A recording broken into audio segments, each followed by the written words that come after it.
Assalamualaikum warahmatullahi wabarakatuh. Salam sejahtera untuk kita semua. Shalom, Om Swastiastu, Namo Buddhaya, salam kebajikan. Alhamdulillah saya sudah bertemu dengan Bapak Presiden, melaporkan secara detail daripada hasil meeting Presiden FIFA dengan saya di Doha kemarin. Dan juga saya membawa surat dari Presiden FIFA yang saya langsung berikan kepada Bapak Presiden. Dan tentunya setelah membaca surat tersebut, Bapak Presiden menginstruksikan saya dua hal. Satu, segera membuat peta biru transformasi sepak bola Indonesia yang seperti Bapak Presiden sudah sampaikan pada saat waktu itu ketika saya baru saja menjadi ketua PSSI bersama para exco yang hadir. Bapak Presiden menekankan ini harus segera selesai dan harus segera disampaikan kepada FIFA. Yang kedua, Bapak Presiden juga menginstruksikan langsung kepada saya untuk segera kembali membuka pembicaraan bersama FIFA untuk kita tetap menjadi bagian keluarga besar FIFA. Yang kita tahu FIFA sendiri itu total membersnya ada 216 dari berbagai negara, salah satunya kita. Sehingga bisa diartikan bahwa Presiden tidak mau kita terkucilkan dari peta persepak bolaan dunia. Nah, karena itu saya tentu akan berusaha keras memastikan transformasi sepak bola Indonesia ini terjadi, bukan wacana, tapi benar-benar terjadi. Dan saya juga akan bekerja keras untuk kembali bernegosiasi kepada FIFA untuk menghindari sanksi yang bisa terjadi. Karena dari FIFA sendiri tentu mengharapkan hal-hal ini tidak terjadi, tetapi tentu kalau kita lihat dari suratnya itu jelas bahwa FIFA sedang mempelajari dan mempertimbangkan sanksi untuk Indonesia. Nah, karena itu saya sedang menunggu undangan kembali dari FIFA setelah mereka ada rapat FIFA Council yang akan terjadi beberapa hari ke depan, dan saya tentu bersiap untuk kembali bertemu FIFA. Mungkin itu yang saya bisa sampaikan. Terima kasih. Wassalamualaikum warahmatullahi wabarakatuh. Bayu Pak, Radio El Sinta Pak. Ya. Pak, dalam pertemuan tersebut yang menjadi titik berat FIFA untuk membatalkan di Indonesia, masyarakat mungkin sudah banyak tahu, tapi belum dari mulut Pak Erik sendiri. Ya. Apa Pak yang menjadi dasar utama pembatalan tersebut, dan nanti kira-kira sudah ada gambaran belum Pak? Sanksi apa yang nantinya akan diberikan oleh FIFA bagi sepak bola tercinta di tanah air ini? Iya, sanksi terberat tentu ini yang kita tidak harapkan kalau kita tidak bisa berikut kompetisi secara maksimal di seluruh dunia. Sebagai tim nasional ataupun sebagai klub, juga ini akan menjadi sebuah kemunduran buat sepak bola Indonesia, dan itu sebenarnya sudah pernah kita terjadi di tahun 2015 waktu itu. Yang kebetulan juga saya bukan siapa-siapa saat itu, saya bukan menteri, bukan pengurus PSSI.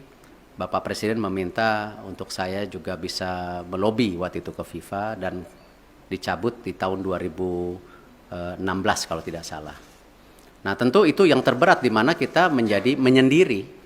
Jadi kita melakukan pertandingan, pembinaan wasit, usia muda, tetapi tidak ada tentu ke depannya ya cuman ya ibarat ya kita di Indonesia saja gitu. Dan saya rasa itu yang tidak kita harapkan, karena apalagi mata pencarian di sepak bola ini kan tidak bisa sekonyong-konyong hanya dilihat oh ini dan itu, tetapi turunannya banyak sekali yang namanya industri olahraga sepak bola itu.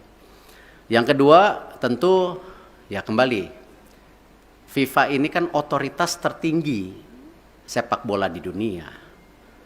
Tentu dengan segala keberatan-keberatan yang sudah ya disampaikan itu, nah tentu ya FIFA melihat ini sebuah, ya kalau dibilang sebuah intervensi, ya kan lihat kalau banyak sekali FIFA itu menghukum ketika ada intervensi government gitu. Tetapi di sini juga kan bentuknya intervensi. Dan di dalam tentu host kontrak sebagai negara dan host city kontrak ya yang ditanda tangan itu kita menjamin keamanan salah satunya.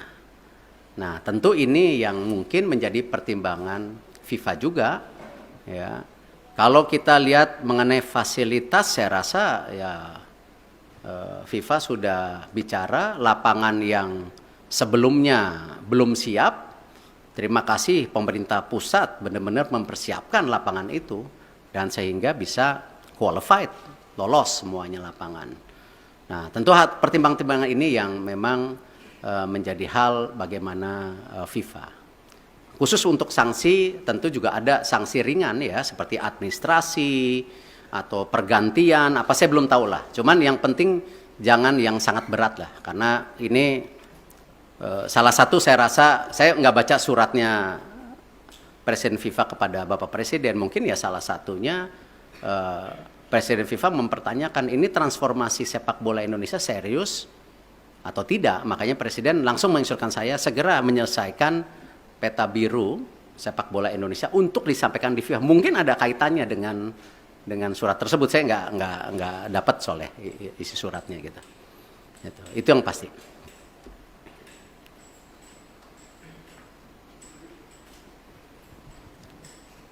Terima kasih Pak. Saya Anto dari Harian Kompas Pak. Tadi selain cetak biru tadi untuk jangka pendek dan menengah, khususnya bagi talenta-talenta muda Pak, itu bagaimana Pak pemerintah memfasilitasi para pemain usia muda kita Pak? Karena kan Piala Dunia U20 itu sebenarnya panggung bagi mereka ya Pak ya untuk berkembang. Itu yang pertama. Kemudian yang terkait yang kedua tadi Pak soal Indonesia supaya tidak terkucilkan oleh FIFA. Israel kan juga anggota dari FIFA Pak. Sementara Indonesia ada rencana bidding Piala Dunia 2034 ya Pak. Itu gimana Pak kelanjutannya? Karena presidennya udah ada di sini Pak. Kalau ini tidak dibenahi sikap tegas kita terhadap memposisikan Israel itu nanti akan terulang lagi kayak ini Pak. Terima kasih Pak Erick.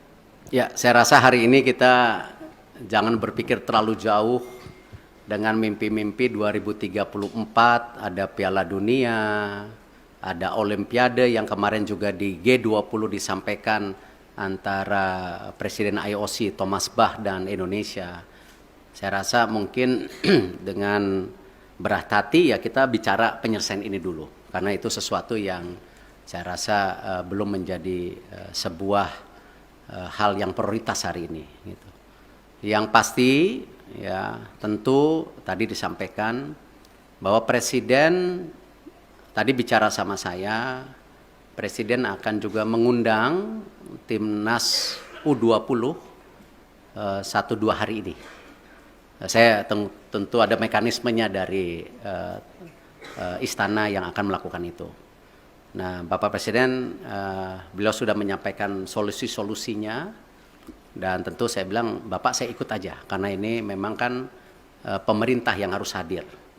Dan ini kenapa juga kemarin ketika pemilihan ketua PSSI kan sempat ada isu-isu seakan-akan pemerintah selalu di dalam wacana mengintervensi. Kan sebenarnya statuta FIFA itu jelas.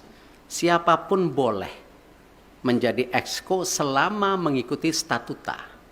Nah, ini jangan juga kita terbelenggung seakan-akan ketika ada tentu tokoh atau representatif dari pemerintah lalu itu melanggar statuta FIFA ya yang selalu diwacanakan government intervensi. Tidak. Nah, buktinya kita aman-aman saja gitu loh. Nah, inilah yang kenapa saya rasa pemeran pemerintah untuk pembangunan tim nasional, infrastruktur itu menjadi sangat penting. Tidak mungkin sebuah negara yang seperti Indonesia yang sedang ingin maju masuk dalam kategori negara berkembang, lalu olahraga sendiri menjadi terpisahkan.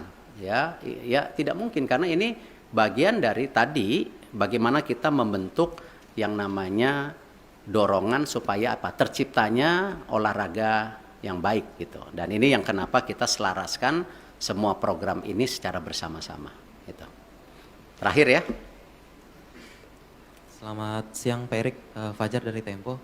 Pertanyaan pertama mungkin penegasan sedikit lagi Pak. Di surat FIFA itu kan nggak ada soal Israel Pak ya. Hanya ada Kanjuruhan yang terjadi tahun lalu. Nah penegasan sebenarnya pembatalan pencoretan Indonesia ini karena Kanjuruhan seperti yang di surat atau memang karena penolakan timnas Israel di tanah air. Itu yang pertama Pak. Yang kedua, ini kan kita masih bidding untuk Piala Dunia, bahkan Piala Dunia Senior kita akan berencana bidding juga nanti gitu Pak ya. Nah ke depannya dan event internasional lainnya. Sebagai Ketua PSSI, apakah Bapak bagaimana menyikapi rencana apakah akan melobi mungkin kelompok-kelompok Islam yang lain yang selama ini menolak Israel agar ketika kita bidding nanti hal-hal seperti ini tidak terjadi kembali Pak.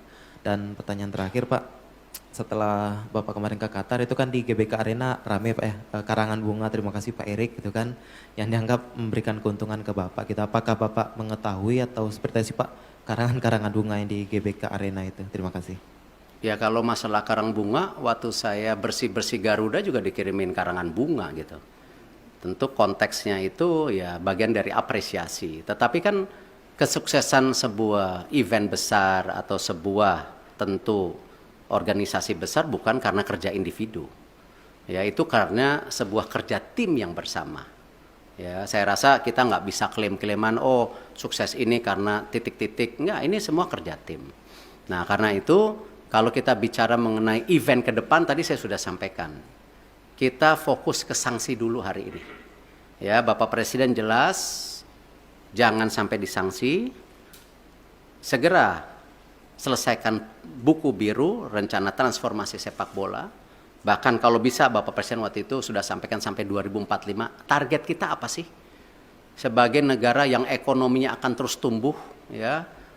Cita-citanya nomor 4, nomor 5 terbesar di dunia dengan jumlah penduduk yang 280 juta, 55% anak muda. Ini tujuannya apa transformasi ini? Apakah tetap jago kandang atau memang ada prestasi lainnya di luar negeri? Nah itulah yang kenapa Bapak Presiden mendorong ini sebagai bahan untuk bernegosiasi dengan FIFA. Supaya tadi sanksinya ada. Tetapi jangan yang terberat. Nah itu pun apa? Nggak tahu. Apakah administrasi, apakah apa, saya nggak tahu. Kita lihat. Tetapi jangan yang sama 2015 gitu. Kalau di surat FIFA pengertian saya, ya pengertian saya justru terbalik. Di situ FIFA bicara transformasi lagi. FIFA menyiapkan tim, ya menyiapkan tim untuk apa? Transformasi sepak bola. Salah satunya memang waktu Kanjuruhan itu kan isu standarisasi daripada keamanan. Itu. Nah, karena itu saya habis ini langsung akan telepon Pak Basuki. Ya, Pak Basuki waktu itu sudah paparan dengan Bapak Presiden. Sudah ada 22 stadium yang diaudit oleh Bapak Presiden. Ya, oleh pemerintah, oleh Bapak Presiden itu. Nah, di situ sudah ada kondisinya yang ringan, yang berat. Nah, ini harus distandarisasikan.